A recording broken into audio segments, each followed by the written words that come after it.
snowing like crazy. Chicago.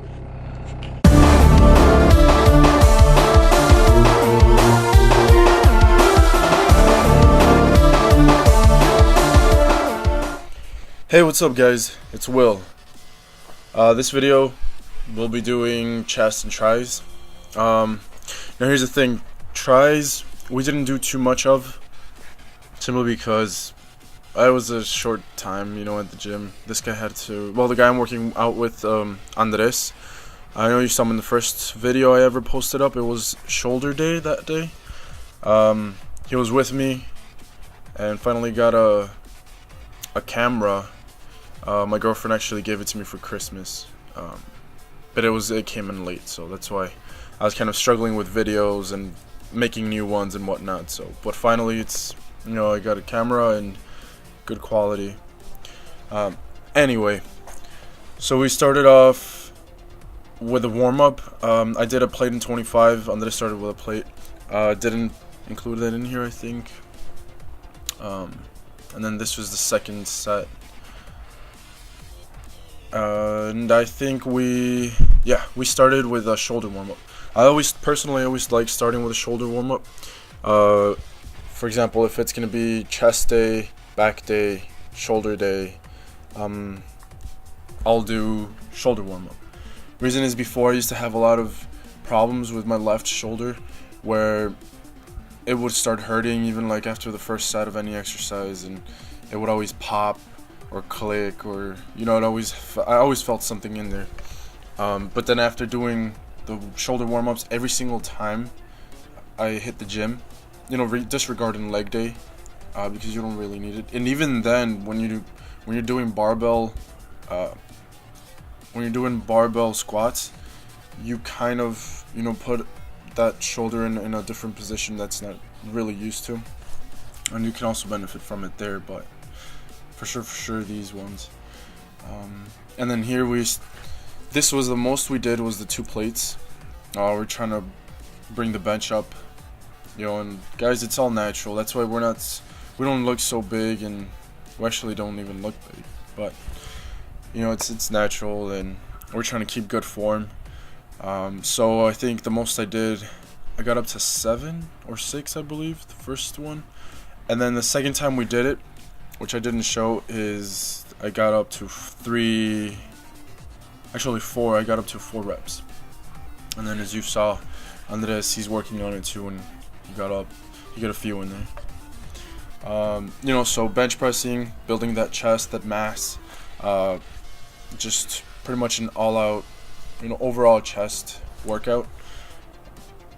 Reason is because you're using all the muscle fibers there, but then when you go ahead and do some incline benching, it more focuses on the upper chest. And then depending how far away from your body you're holding the weight, so if you're just pressing them straight up to the ceiling, you're gonna get more of that outer chest, because your form is you're pushing the weight out, right, or apart from you. And then the closer you do it, and then I think in a few seconds or a few minutes we'll see Andres doing kind of like a close grip dumbbell press, and that focuses on the inner chest,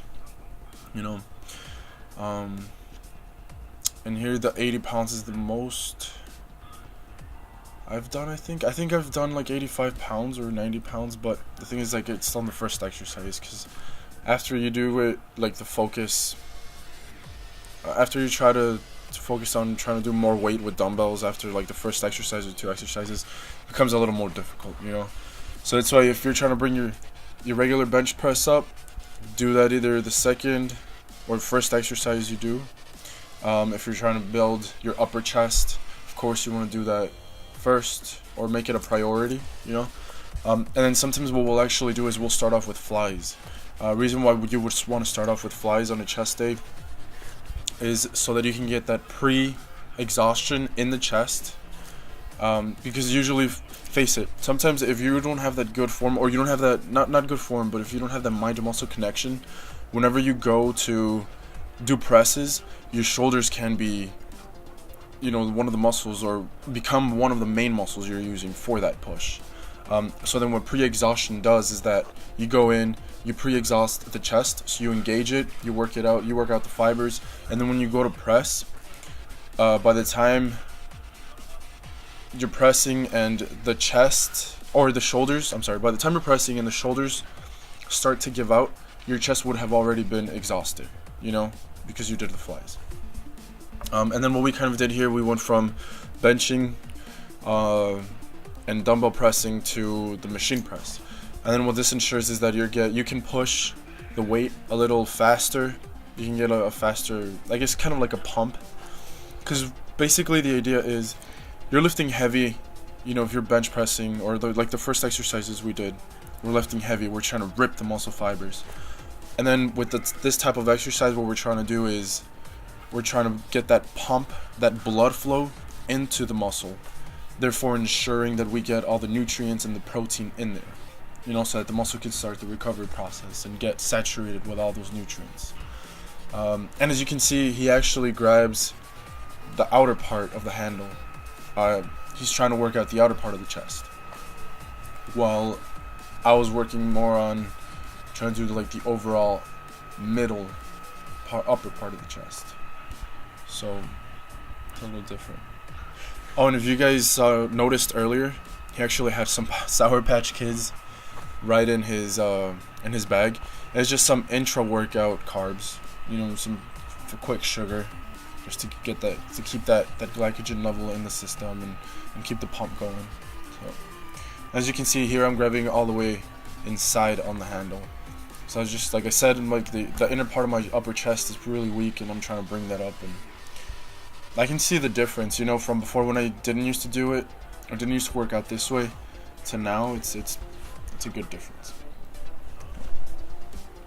I know you guys noticed that both of us have our gallons of water, and I know, everyone always talks, like of course everyone's entitled to their own opinion, and usually I know a lot of people who say like, oh, like, why are you drinking out of a gallon if you're not even that big, or you don't even look the part. And well, the reason why I like carrying a gallon of water is because, and that's sometimes because sometimes I'll forget, and it'll just be easy to grab a bottle of water.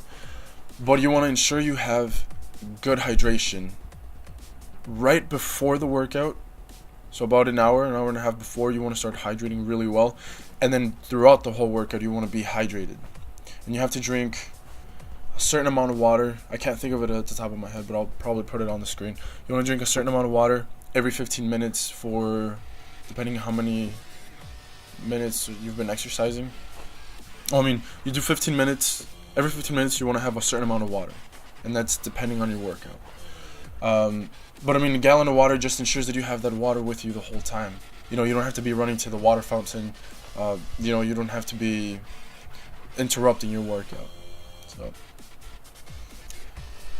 and then here we went ahead and did one of these sets with dumbbells, and it's not ideal for everyone to do, because it puts the shoulder in a certain position. And it's the same thing as with the cable flies. The only thing is, I like the cable flies, or I prefer the cable flies more than dumbbell flies. Reason is, like I said before, my shoulder used to pop a lot, and this was one of the main reasons, or main workouts where I felt it the most. And as you can see, the next one after this, after Andres goes, we actually do the cable flies.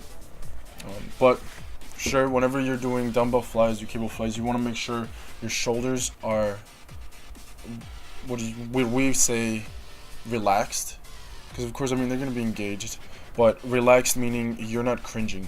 Because sometimes, anytime anyone's working back, or they're doing shoulders, or doing a chest, even running, there's some people that when they run, they shrug, basically. They raise their shoulders up, and cringing.